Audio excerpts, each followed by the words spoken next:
அண்மைச் செய்தி. அதிமுக சார்பில் மாநிலங்களவை தேர்தலில் போட்டியிடும் டாக்டர் மு. தம்பிதுரை அதிமுக பொதுச் செயலாளர் எடப்பாடி கே. பழனிசாமி தலைமையில் வேட்புமனு தாக்கல் செய்தார். கூடுதல் விவரங்களை தலைமை செய்தியாளர் ஜெயக்குமார் வழங்க கேட்கலாம். வணக்கம் ஜெயக்குமார், விவரங்கள். வணக்கம் அருண். அனைத்திந்திய அண்ணா திராவிட முன்னேற்ற கழகத்தின் சார்பில் மாநிலங்களவைக்கு போட்டியிடக்கூடிய டாக்டர் மு. தம்பிதுரை தனது வேட்புமனுவை தாக்கல் செய்தார். அதிமுக பொதுச் செயலாளரும் சட்டமன்ற எதிர்க்கட்சித் தலைவரும் முன்னாள் முதலமைச்சருமான புரட்சித் தமிழர் எடப்பாடி கே. பழனிசாமி தலைமையில இன்றைக்கு சட்டப்பேரவை வளாகத்தில் இருக்கக்கூடிய தேர்தல் அதிகாரிகளிடத்திலே இந்த மனு தாக்கல் செய்யப்பட்டிருக்கிறது. அனைத்திந்திய அண்ணா திராவிட முன்னேற்ற கழகத்தினுடைய பொதுச் செயலாளர் தலைமையில அதிமுகவுடைய பொருளாளரும் முன்னாள் அமைச்சருமான திண்டுக்கல் சீனிவாசன், அதிமுகவுடைய தலைமை செயலாளர் முன்னாள் அமைச்சர் எஸ். பி. வேலுமணி, அதிமுகவுடைய முன்னாள் அமைச்சர் கழகத்துடைய துணை பொதுச் செயலாளர் அதிமுகவுடைய முன்னாள் அமைச்சர் கே. பி. அன்பழகன் உள்ளிட்ட ஏராளமானோர் உடனிருக்கிறார்கள். குறிப்பாக இந்த மனு தாக்கல் செய்த போது மனு தாக்கல் செய்கிற ஒவ்வொரு உறுப்பினரும் தங்களுடைய தேர்தல் நடத்தக்கூடிய அதிகாரிடத்திலே உறுதிமொழி எடுத்துக் கொள்ள வேண்டும். அதனுடைய அடிப்படையிலே அனைத்திந்திய அண்ணா திராவிட முன்னேற்ற கழகத்தினுடைய வேட்பாளராக இருக்கக்கூடிய டாக்டர் தம்பிதுரை, தேர்தல் நடத்தக்கூடிய அதிகாரியாக இருக்கக்கூடிய சாந்தி, உதவி தேர்தல் அதிகாரியாக இருக்கக்கூடிய தேன்மொழி ஆகியோரிடத்திலே உறுதிமொழியை எடுத்துக் கொண்டிருக்கிறார்கள். உறுதிமொழி இந்திய அரசியலமைப்பு சட்டத்தின்படி நான் உண்மையாக பணியாற்றுவேன் என்கிற அந்த உறுதிமொழியைத்தான் அனைத்திந்திய அண்ணா திராவிட முன்னேற்ற கழகத்துடைய வேட்பாளராக இருக்கக்கூடிய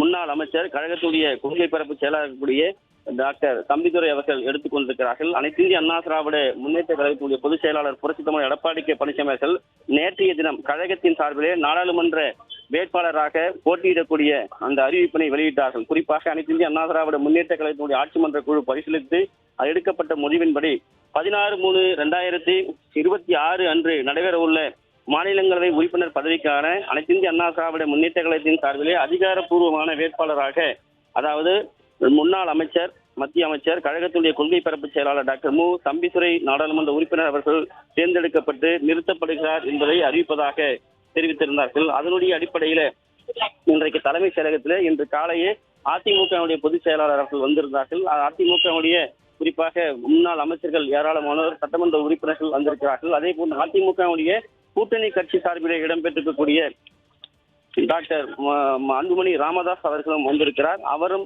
தற்பொழுது தொடர்ச்சியாக மனு தாக்கல் செய்ய இருக்கிறார் என்று குறிப்பிடத்தக்கது. அனைத்து அண்ணா திராவிட முன்னேற்ற கழகத்தின் சார்பிலே போட்டியிடுவதற்கு 2 பேர் அறிவிக்கப்பட்டிருந்தார்கள். அந்த 2 பேருமே இன்று காலை தலைமைச் செயலகத்திற்கு வருகை புரிந்து அனைத்து இந்திய அண்ணா திராவிட முன்னேற்ற கழகத்துடைய பொதுச் செயலாளர் தலைமையில் தற்போது அதிமுக வேட்பாளராக நிறுத்தப்பட்டிருக்கக்கூடிய டாக்டர் மு. தம்பிதுரை அவர்கள் தனது வேட்புமனுவை தாக்கல் செய்திருக்கிறார்கள்.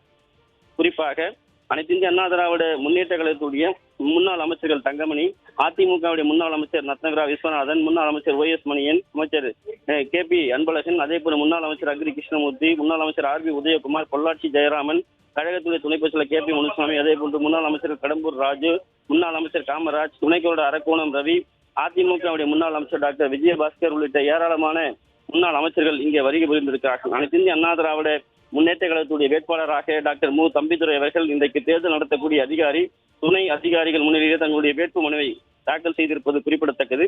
அதே போன்று பாமகவை சேர்ந்த மருத்துவர் அன்புமணி ராமதாஸ் அவர்களும் இந்த வேட்புமனு தாக்கல் செய்வதற்காக இங்கே வருகை தந்திருக்கிறார்கள்.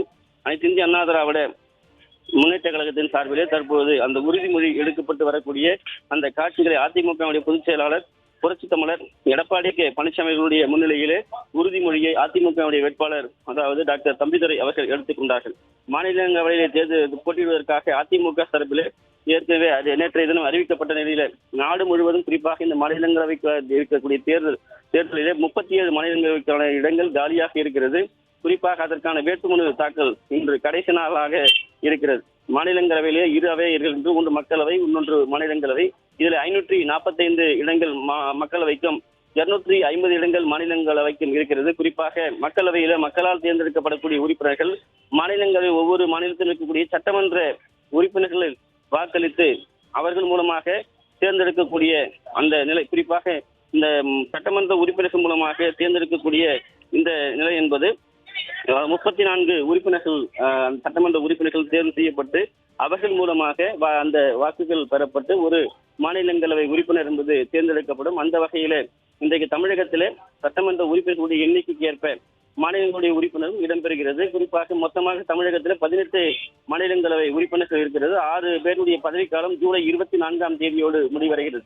2 அதிமுக மாநிலங்களவை உறுப்பினருக்கான பதவிக்காலம் முடிவடைய உள்ள நிலையில் அதாவது 2 வேட்பாளர்கள், அதாவது மார்ச் 4ஆம் தேதி அனைத்து இந்திய அண்ணா திராவிட முன்னேற்ற கழகத்துடைய பொதுச் செயலாளர் புரட்சி கமலர் எடப்பாடி கே பழனிசாமி அவர்கள் நேற்றைய தினம் அறிவித்திருந்தார்கள். அதனுடைய அடிப்படையில் அதிமுக சார்பில் தம்பிதுரையும், பாமக சார்பில் மருத்துவர் அன்புமணி ராமதாஸ் அவர்களும் போட்டியிடுவதாக தெரிவிக்கப்பட்டிருந்தது. ஒரு மாநிலங்களவையுடைய உறுப்பினரை தேர்வு செய்வதற்கு நாம் ஏற்கனவே குறிப்பிட்டது போல 34 சட்டமன்ற உறுப்பினர்களுடைய பலம் தேவை. இந்த நிலையில தற்போது இந்தியா முழுவதும் 10 மாநிலங்களில் 37 வேட்பாளர்கள் மாநிலங்களவைக்கு தேர்வு செய்யப்பட இருக்கிறார்கள். குறிப்பாக 2 வேட்பாளர்கள் அதிமுக சார்பில் இன்றைக்கு நிறுத்தப்பட்டிருக்கிறார்கள். குறிப்பாக அனைத்து அண்ணா திராவிட முன்னேற்ற கழகத்துடைய எண்ணிக்கைக்கு ஏற்ப 2 மாநிலங்களுடைய அந்த உறுப்பினர்களுடைய அளவை தேர்வு செய்யப்பட்டிருக்கிறது. அதற்கான அறிவிப்பு வெளியிடப்பட்டு இன்றைக்கு மனு தாக்கல் செய்யப்பட்டிருக்கிறது. ஏற்கனவே ஆட்சி மன்ற குழு பரிசீலித்து அதனுடைய அடிப்படையில் இந்த அறிவிப்பினை வெளியிடப்படுவதாக அதிமுகவுடைய பொதுச் செயலாளர் அதிகாரப்பூர்வ வேட்பாளரை நேற்று அறிவித்திருந்தார்.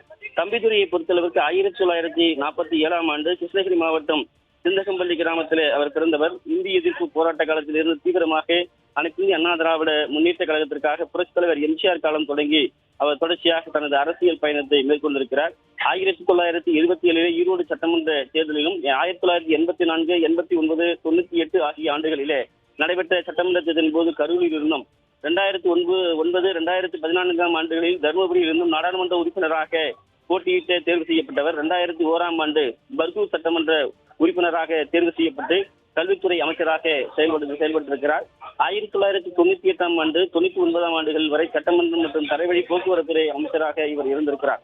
1985ஆம் ஆண்டு முதல் 89ஆம் ஆண்டு வரை மக்களவை மற்றும் துணை சபாநாயகராக தம்பிதுரை செயல்பட்டிருக்கிறார். அவர் இன்று காலை அனைத்து இந்திய அண்ணா திராவிட முன்னேற்ற கழகத்துடைய பொதுச் செயலாளர் புரட்சி கமலர் எடப்பாடி கே பழனிசாமி அவருடைய தலைமையில் சட்டப்பேரவைக்கு வருகை தந்திருக்கிறார்கள். சட்டப்பேரவை வளாகத்திலே இன்றைக்கு மனு தாக்கல் செய்யப்பட்டிருக்கிறது. உறுதிமொழி எடுத்துக் கொண்டிருக்கிறார். அதே போன்று அதிமுகவுடைய கூட்டணி வேட்பாளராக இருக்கக்கூடிய பாட்டாளி மக்கள் கட்சியுடைய தலைவராக இருக்கக்கூடிய மருத்துவர் அன்புமணி ராமதாஸ் அவர்களும் தற்போது வேட்புமனு தாக்கல் செய்யவிருக்கிறார். குறிப்பாக அவர் ஏற்கனவே நேற்றுக்கு ஒதுக்கப்பட்டிருக்கிறது. ஏற்கனவே அனைத்து இந்திய அண்ணா திராவிட முன்னேற்ற கழகத்துடைய கூட்டணியிலே பாமகவை இணைத்துக் கொண்டு தொடர்ந்து மக்கள் களத்திலே இன்றைக்கு மதுராந்தகம், அதே போன்று மதுரை உள்ளிட்ட பல்வேறு இடங்களிலே மாபெரும் எழுச்சி பொதுக்கூட்டங்களிலே கலந்து கொண்டு எழுச்சி உரை ஆற்றியிருக்கிறார். மாநிலங்களவையுடைய உறுப்பினராக இந்த மாதம் 16ஆம் தேதி இந்த நடைபெறக்கூடிய இந்த தேர்தலிலே அவரும் போட்டியிடுகிறார். குறிப்பாக மருத்துவர் அன்புமணி ராமதாஸ் அவர்களை பொறுத்தளவுக்கு ஏற்கனவே அவர் மத்திய அமைச்சராக செயல்பட்டிருக்கிறார். அதோடு மட்டுமல்லாமல் அவர் நாடாளுமன்ற உறுப்பினராகவும் செயல்பட்டிருப்பது குறிப்பிடத்தக்கது. அன்புமணி ராமதாஸ் பாட்டாளி மக்கள் கட்சியினுடைய இளைஞரணி, அதாவது செயலாளராக செயல்பட்டு தொடர்ச்சி தற்போது பாமகவுடைய தலைவராக இருந்து செயல்பட்டு வருகிறார். 2004ஆம் ஆண்டு மாநிலங்களவைக்கு தேர்ந்தெடுக்கப்பட்டு மத்திய சுகாதாரம் மற்றும் குடும்ப நல அமைச்சராக பணியாற்றியிருக்கிறார். 2009ஆம் ஆண்டில் இந்திய நாடாளுமன்ற தேர்தலில் பாமக சார்பில் அனைத்து இந்திய அண்ணா திராவிட முன்னேற்ற கழகத்துடைய அப்போதைய பொதுச் செயலாளர் முதலமைச்சராக இருந்த அம்மா தலைமையில் அந்த கூட்டணியில் இடம்பெற்று 2014ஆம் ஆண்டு தருமபுரி மக்களவை தேர்தலில் தேர்ந்தெடுக்கப்பட்டவர். பின்னர் 1919ஆம் ஆண்டு மாநிலங்களவை உறுப்பினராக தேர்வு செய்யப்பட்டவர். பாட்டாளி மக்கள் கட்சியினுடைய உறுப்பினராக தொடங்கிய அவருடைய அரசியல் வாழ்க்கை இந்த கட்சியினுடைய இளைஞர் அணி தலைவராக நியமிக்கப்பட்டு 2004ஆம் ஆண்டு மாநிலங்களவை உறுப்பினராக தேர்வு செய்யப்பட்டு அனைத்து இந்திய அண்ணா திராவிட முன்னேற்ற கழகத்துடைய பொதுச் செயலாளர் தலைமையிலான தேசிய ஜனநாயக கூட்டணி தன்னை இணைத்துக் கொண்டு இன்றைக்கு மாநிலங்களவை உறுப்பினராக அவர் போட்டியிருக்கிறார். அதற்கான மனு தாக்கல் செய்து கொண்டிருக்கிறார். குறிப்பாக அனைத்து இந்திய அண்ணா திராவிட முன்னேற்ற கழகத்தினுடைய பொதுச் செயலாளர் தலைமையிலே இந்த வேட்புமனு தாக்கல் தம்பிதுரை அவர்கள் தற்போது மனு தாக்கல் செய்திருக்கிறார். அதிமுகவுடைய சார்பில் கூட்டணி வேட்பாளராக இன்றைக்கு பாமக சார்பில் இருக்கக்கூடிய மருத்துவர் அன்புமணி ராமதாஸ் அவர்களும் இந்த வேட்புமனுவை தாக்கல் செய்து கொண்டிருக்கிறார்கள். பாமக தரப்பில் இருக்கக்கூடிய அந்த 3 சட்டமன்ற உறுப்பினர்களாக சிவகுமார், வெங்கடேசன், சதாசிவம், அதே போன்று அதிமுக சார்பில் KP அன்பழகன், நத்தம் விஸ்வநாதன், தங்கமணி உள்ளிட்டோரும் அவர்கள் உடன் இருக்கிறார்கள் என்பது குறிப்பிடத்தக்கது. குறிப்பாக அவரும் தேர்தல் நடத்தக்கூடிய அதிகாரிகளாக இருக்கக்கூடிய காந்தி மற்றும் உதவி தேர்தல் நடத்தக்கூடிய அதிகாரிகளாக இருக்கக்கூடிய தேன்மொழி ஆகியோர் முன்னிலையிலே தங்களுடைய அந்த உறுதிமொழியை பாமகவுடைய தலைவராக இருக்கக்கூடிய நாடாளுமன்ற உறுப்பினராக வேட்புமனு தாக்கல் செய்யக்கூடிய மருத்துவர் அன்புமணி ராமதாஸ் அவர்கள் உறுதிமொழி ஏற்றுக் கொண்டிருக்கிறார். அனைத்து இந்திய அண்ணா திராவிட முன்னேற்ற கழகத்துடைய வேட்பாளர் அதிமுகவுடைய பொதுச் செயலாளர் மற்றும் தேர்தல் நடத்தக்கூடிய அதிகாரிக்கு முன்னிலையிலே அந்த உறுதிமொழி ஏற்கக்கூடிய அந்த காட்சிகளையும், அதே போன்று தொடர்ச்சியாக அதிமுகவுடைய தேசிய ஜனநாயக கூட்டணியிலே அங்கம் வகிக்கக்கூடிய பாமகவுடைய தலைவராக கூடிய மருத்துவர் அன்புமணி ராமதாஸ் அவர்கள் தேர்தல் நடத்தக்கூடிய அதிகாரிகள் முன்பாக உறுதிமொழி ஏற்கக்கூடிய அந்த காட்சிகளையும் தற்போது பார்க்கலாம்.